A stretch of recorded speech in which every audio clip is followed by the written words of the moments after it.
సరే అయితే ఏం జరిగిందంటే అసలు క్రిస్మస్ అంటే ఏంటి? దేవుడు పుట్టినరోజు. అసలు దాని మీనింగ్ ఎప్పుడైనా ఆలోచించారా? క్రిస్మస్ అంటే ఏంటి?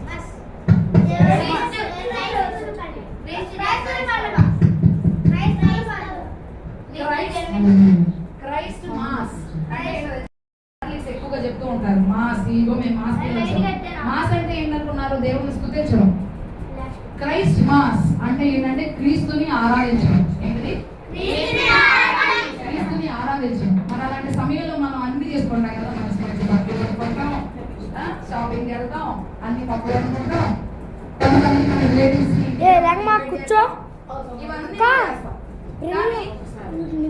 కానీ నిజంగా యేసు ప్రభుని మన యొక్క హృదయంలోనికి ఆహ్వానించుకోవాలి. అది నిజమైన క్రిస్మస్.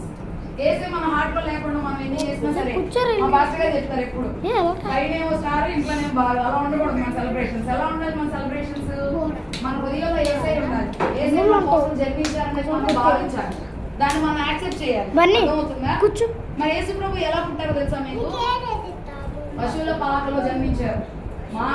మానవుడిలాగా ఒక మానవుడిలాగా ఈ లోకానికి వచ్చారు. మరి దేవుడు అంటే పరలోక రాజ్యంలో మంచి హోదాలో పైన ఉంటారు.